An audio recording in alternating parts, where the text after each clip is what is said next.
Oi pessoal, bem-vindos de volta. A gente vai iniciar nosso segundo bimestre. Então, eu pensei em uma coisa mais leve para recepcionar vocês, para aquecer um pouquinho a memória, para relembrar os conteúdos passados que a gente já viu. Então, eu passei uma revisão dos dois últimos conteúdos que a gente trabalhou, que o primeiro foi a parte das pilhas, principalmente aquela parte de que é pilha de Daniels. E a segunda já foi mais sobre a introdução da química orgânica, que foi o último ponto que a gente debateu e que a gente precisa dar continuidade. Nessa parte da química orgânica, a gente vai debater muito sobre a constituição do carbono, como ele consegue fazer estruturas tão longas, como é que os polímeros são formados, como é que esses polímeros eles são divididos, nomenclatura dos elementos com base no carbono, e aí a gente vai finalizar. Porém, é um pouquinho longo, a gente vai ver muito passo a passo de como ocorre essa nomenclatura, até porque é uma parte que cai um pouco no Enem. Assim como também as pilhas, e é por isso que eu escolhi relembrar realmente como é que é feita essa parte da fisicoquímica, também já ali mais embasada nas pilhas, ok? Eu vou mandar um materialzinho base para vocês terem um textozinho. É um resumo, vocês quiserem fazer anotação no caderno e debater comigo depois, vocês fazem. Eu acho até interessante, porque quando vocês forem estudar, vocês não precisam revisar todo o conteúdo. No texto eu coloquei umas partes maiores que eu acho que para mim são as partes mais importantes. Cabe a vocês fazerem as anotações desses pontos, explicando por que naquela anotação, porque assim na hora que vocês forem estudar, facilita muito para vocês e principalmente vocês que estão se preparando para o Enem. Então, minha primeira pergunta é: vocês lembram o que são as pilhas, aquilo que a gente até usa nos nossos eletrodomésticos, utiliza nos nossos minigames, algumas coisas do tipo? E aí, o que são as pilhas?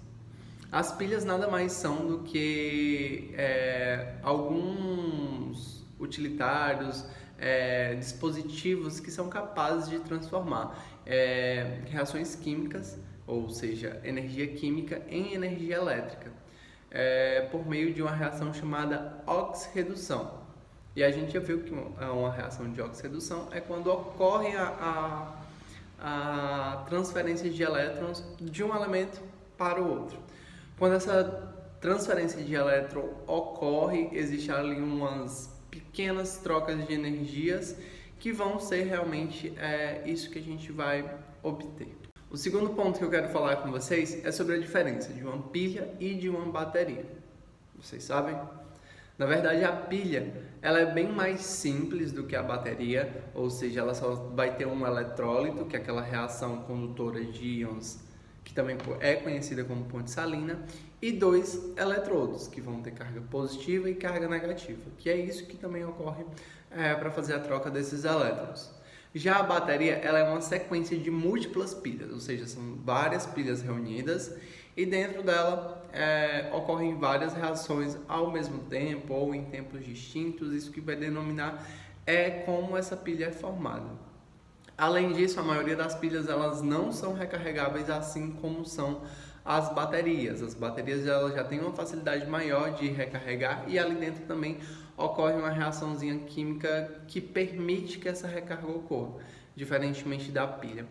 É como se na pilha tudo fosse consumido, tanto os reagentes quanto os produtos fossem consumidos de uma forma completa e a reação ela ocorre de forma como um todo, não sobra nada para fazer a reação reversa. Já nas baterias, ela tem tipo uma reação rebote, ou seja, ela consegue se retransformar. É muito naquela reação reversa que a gente já viu também em sala, os reagentes e produtos, eles conseguem se voltar ao seu estado inicial, assim digamos, e com isso a gente consegue também recarregar essa bateria. É como se a gente reativasse a reação de oxirredução na bateria e não consegue fazer isso na pilha. A gente também viu que esses polos, chamado eletrodo positivo, também é conhecido como cátodo. Ele vai estar ali para reação de redução.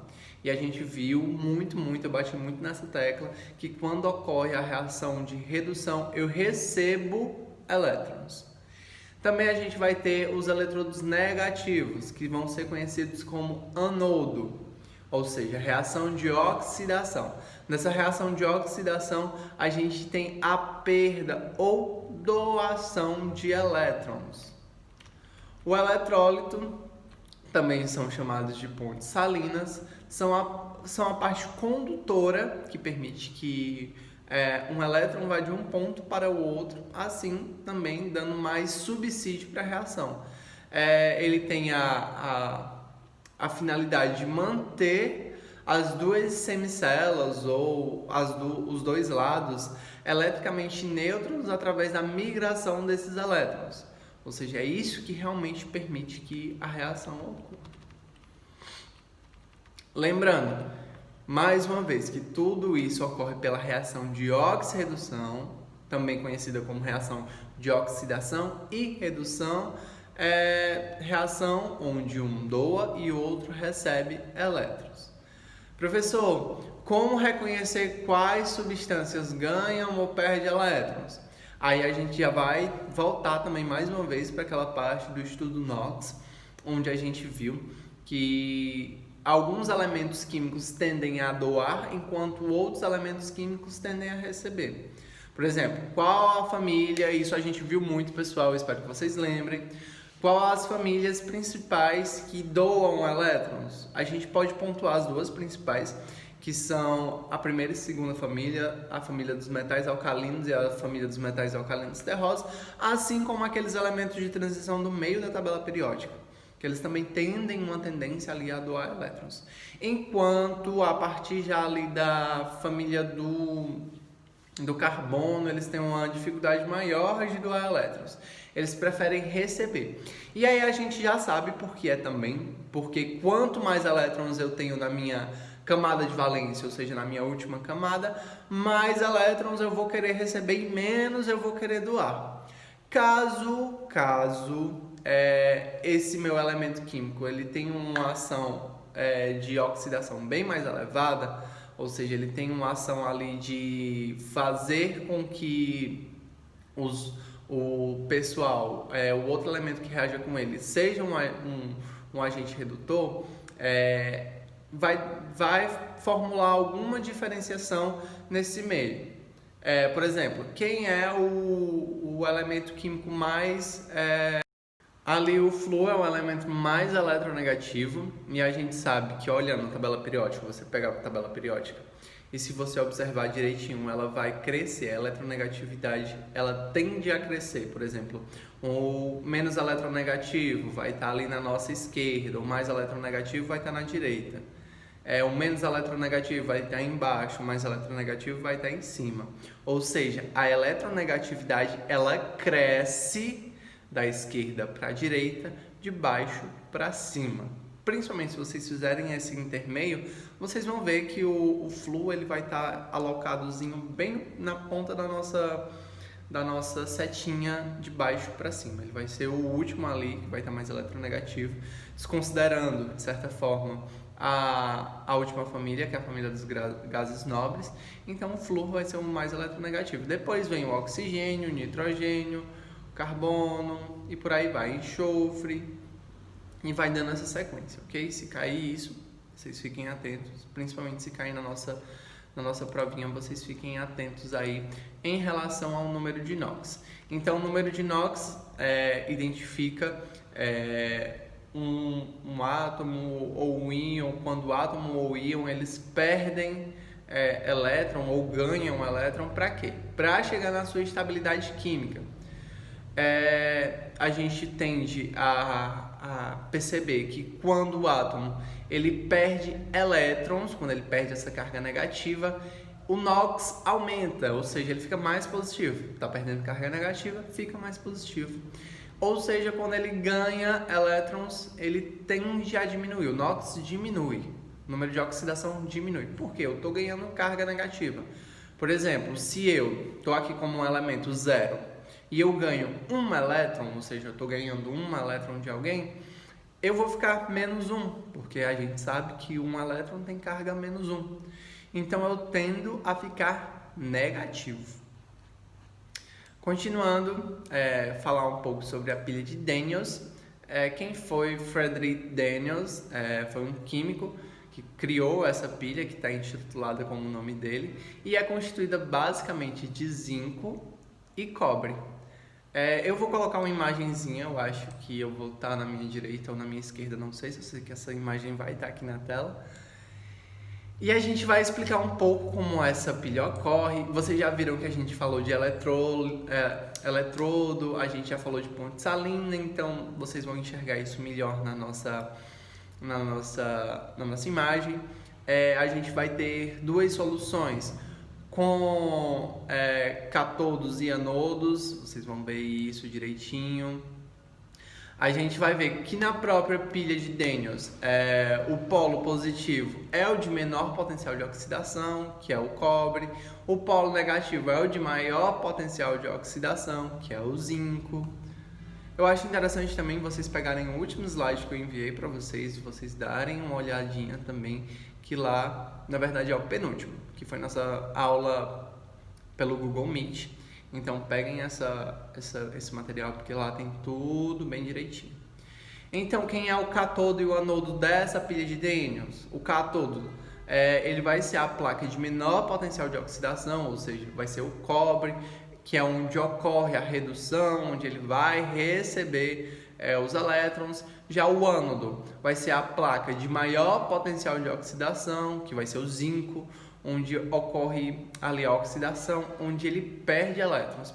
Prestem muita atenção nessa parte de ganha ou perdas de elétrons, porque geralmente o Enem faz aí uma pegadinha.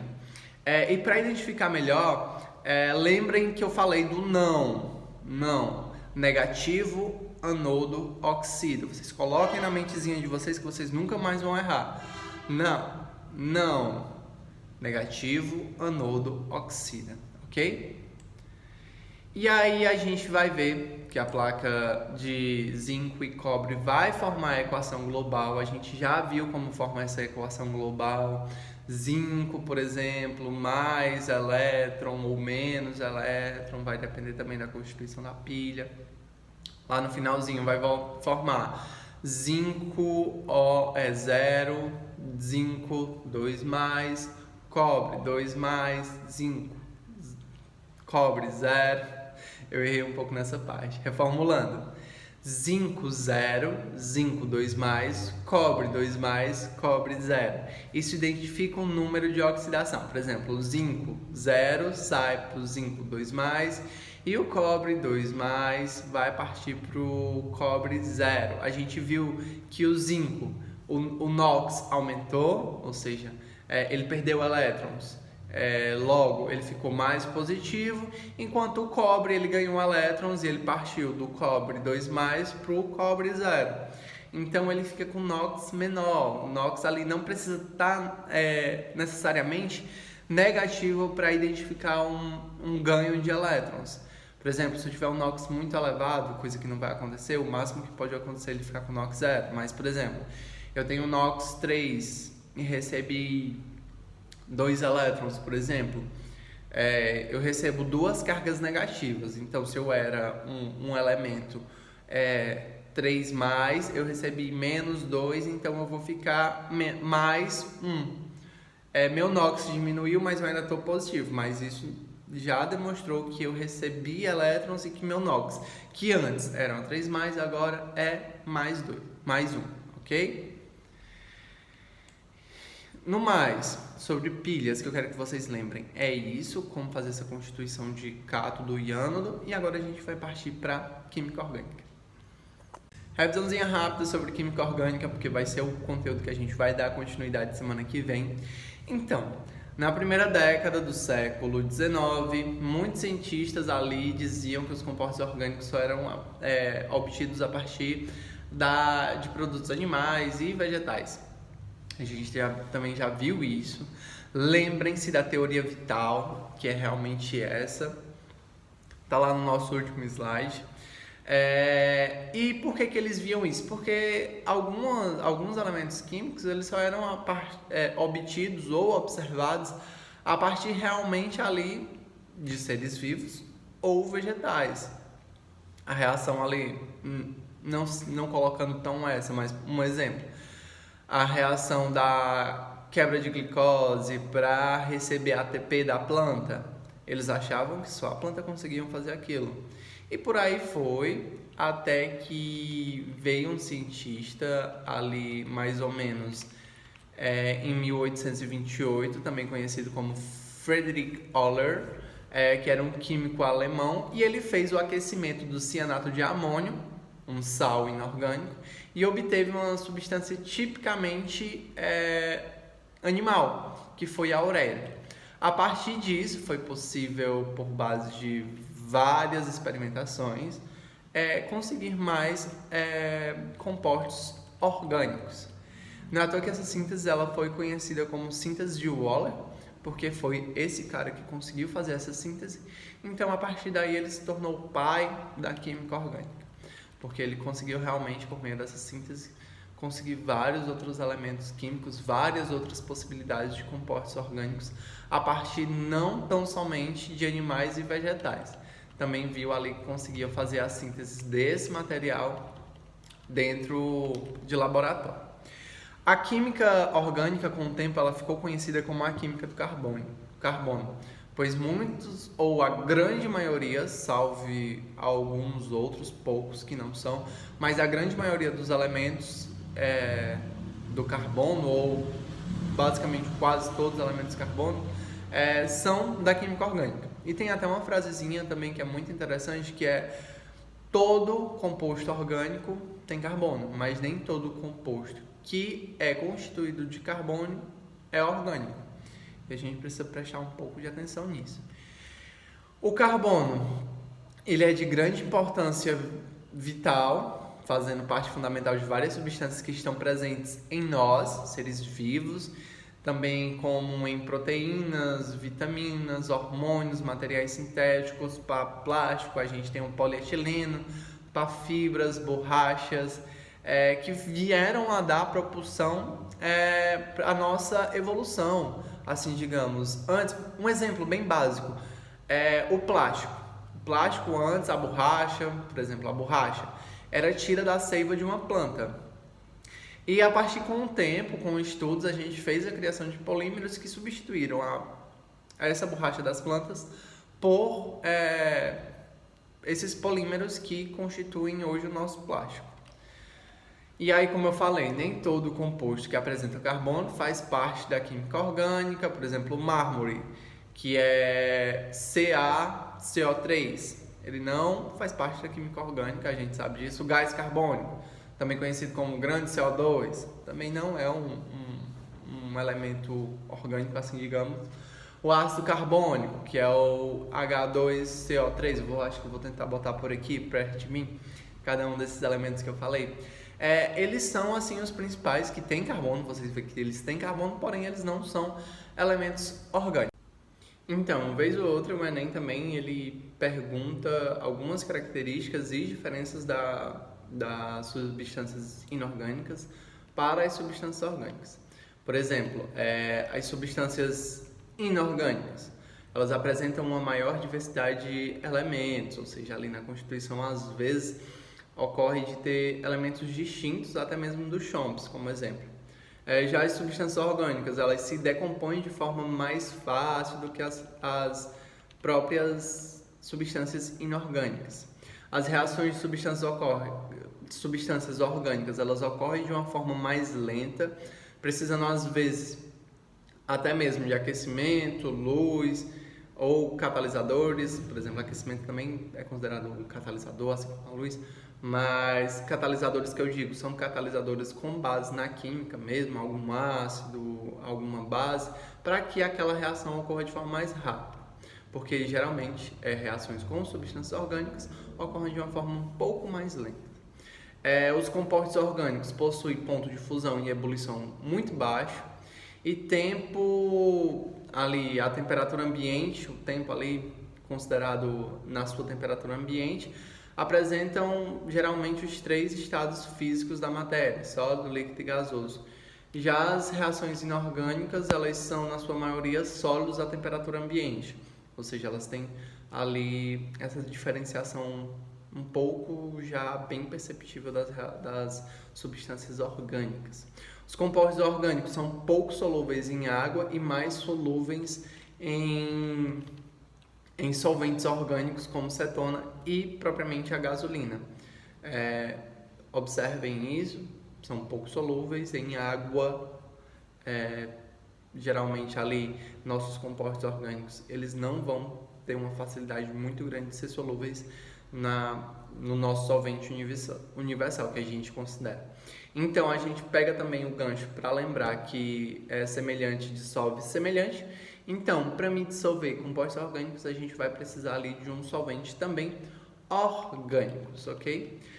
No mais, eu vou colocar algumas coisinhas a mais no PDF que eu vou enviar para vocês. Semana que vem a gente vai ver algumas coisinhas e eu já vou colocar para vocês já darem uma lida, eu vou até pegar aqui para me dizer para vocês o que é que eu vou colocar. Eu vou colocar exemplos de carbono, exemplos que os carbonos possuem, eu vou colocar carbono assimétrico, falar um pouco sobre a tetravalência, a gente vai falar na próxima aula, mas eu quero que vocês deem uma lidinha. Nas ligações do carbono, por que ele consegue ali se ligar de forma tão fácil com outros e formar grandes estruturas. Coloquei isso também. Dei mais uma lidinha no carbono primário, secundário, terciário, tá tudo isso. Então observem, a gente vai ver, por exemplo, o que é um carbono primário, a gente vai ver o que é um carbono secundário. Isso é muito fácil, mas quero que vocês deem uma lidinha. E é isso por hoje. O deverzinho de casa, a atividade de vocês vai ser fazer essa leitura do que é carbono primário, terciário, ver isso que eu já botei no final e não abordei aqui no vídeo. Para a semana que vem a gente já começar a estudar mais sobre os compostos orgânicos, ok? Tenham todos um ótimo dia, espero que tenham curtido a aula. Qualquer dúvida estou disponível no WhatsApp ou no Google Classroom. Lembrando do horário, pessoal, eu vou estar disponível amanhã, das 7 da manhã ali às 6 horas da tarde, às 7 horas da noite, eu vou estar disponível. A partir disso, contatos mais reservados e tal. No decorrer da semana também vou estar disponível para vocês tirarem qualquer dúvida, principalmente na sexta-feira, que vocês podem entrar em contato comigo para a gente ter uma conversa ou tirar qualquer dúvida que tenha sobre o assunto, ok? Obrigado pela atenção de todos.